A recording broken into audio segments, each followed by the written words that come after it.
walaupun berbeda-beda kita tetap satu jua, semoga itu menjadi pegangan terus untuk warga negara Indonesia gitu.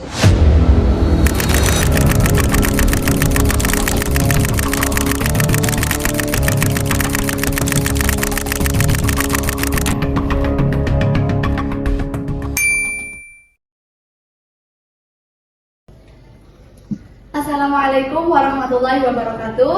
Halo, selamat datang di podcast kami dalam rangka merealisasikan proyek P5RA kelas 10-3 MAN 1 Kota Pekalongan. Perkenalkan, saya Aliana Dia Selma sebagai host pada podcast kali ini.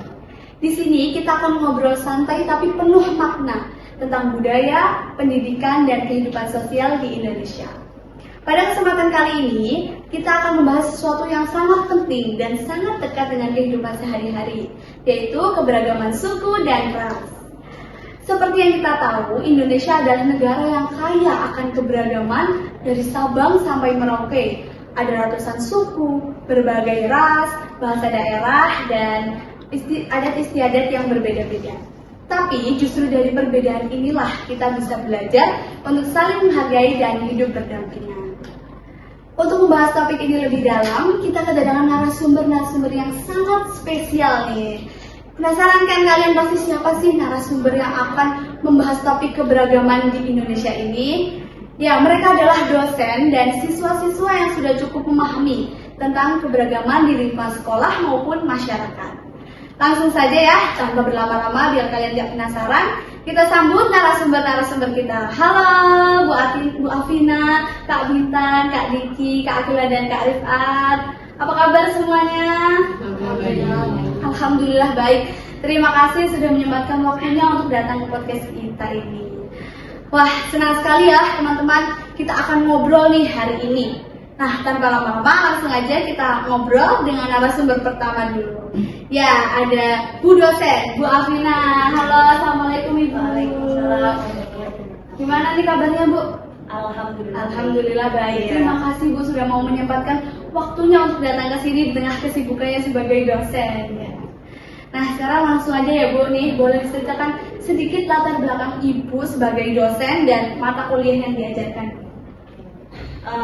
Untuk saat ini gitu ya, saya sebagai tenaga pendidik di UIN Kiai Haji Abdurrahman Wahid, UIN Gusdur ya, gitu UIN Gusdur. Kemudian mengaku mata kuliahnya antropologi, gitu. Iya, untuk semester ini antropologi. Wah, relate ya guys sama topik yang akan kita bahas pada podcast kali ini, yaitu keberagaman suku dan ras nih. Ini ada ahlinya nih Bu dosen. Nah, sekarang nih Bu, kita mau bahas, mau tanya-tanya tentang ras dulu nih Bu. Nah, sebenarnya apa sih Bu yang dimaksud ras dalam konteks sosial dan budaya? Jadi ras itu merupakan pengklasifikasian manusia berdasarkan ciri-ciri fisiknya memang gitu. Jadi mulai dari warna kulit, kemudian namanya bentuk wajah gitu ya, rambut, bentuk mata dan sebagainya. Itu memang dari segi fisiknya gitu ya. Tapi bukan berarti dari ras satu itu lebih unggul atau lebih baik dari ras yang lain gitu ya. Itu hanya untuk mengklasifikasikan saja. Gitu ya. Berarti ras itu kita bisa lihat dari fisiknya ya Bu. Nah, nih bagaimana dengan Indonesia nih Bu? Apakah keberagaman ras itu terlihat?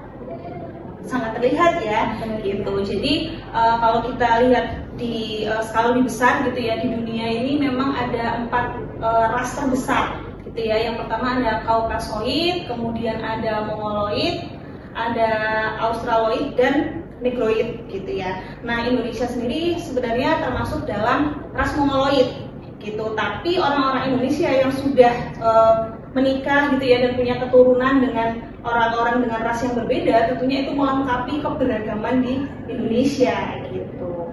Oh ya, Indonesia ini memang biasanya dengan orang ras Mongoloid ya Bu. Oke, nah sekarang nih Bu, penting nggak sih Bu bagi anak-anak dan remaja untuk memahami keberagaman ras sejak dini?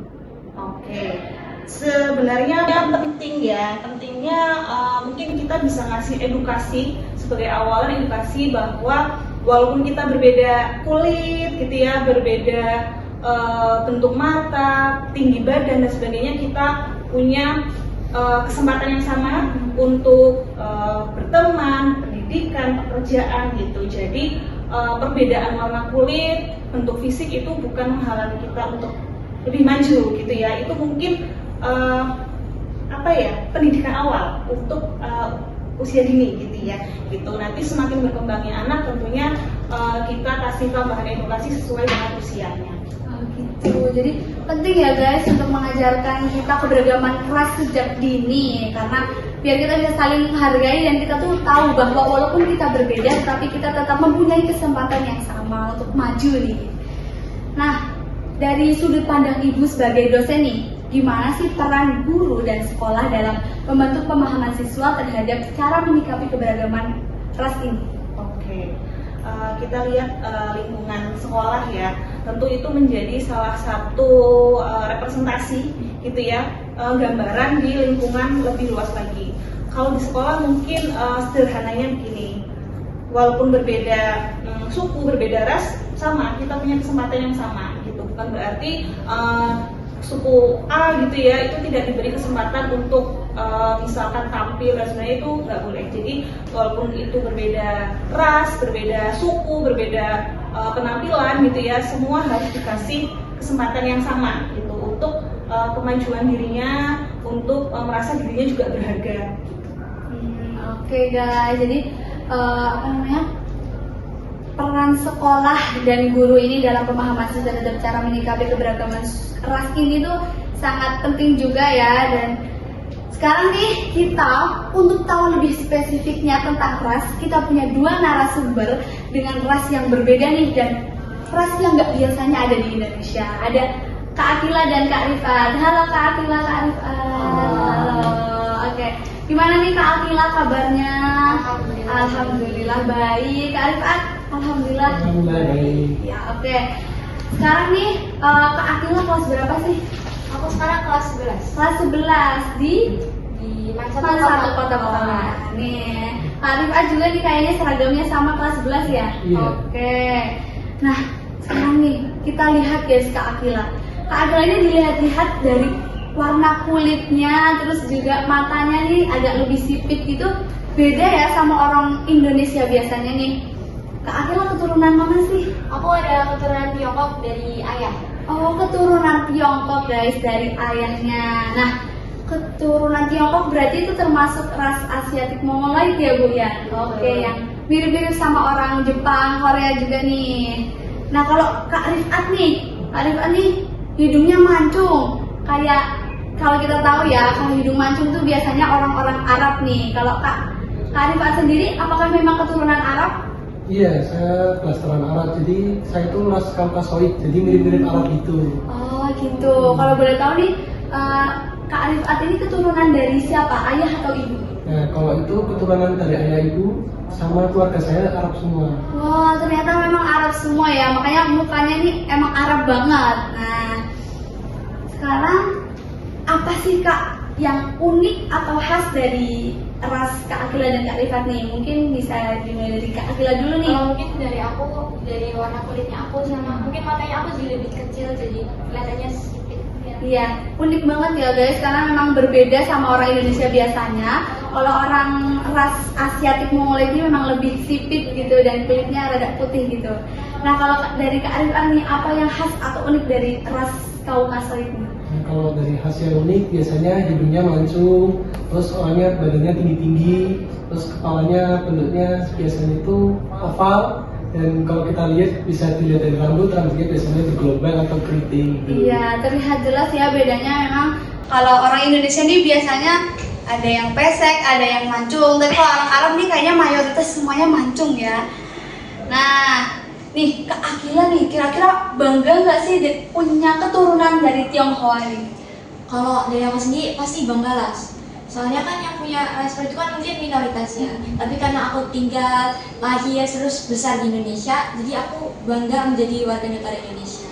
Oh gitu, jadi walaupun rasnya ini ras Asiatik Mongoloid yang mungkin tidak biasa orang Indonesia punya, tapi tetap bangga ya menjadi warga negara Indonesia. Oke. Kalau Kak Rifat sendiri nih, bangga nggak sih keturunan Arab gitu? Ya pastinya bangga dong.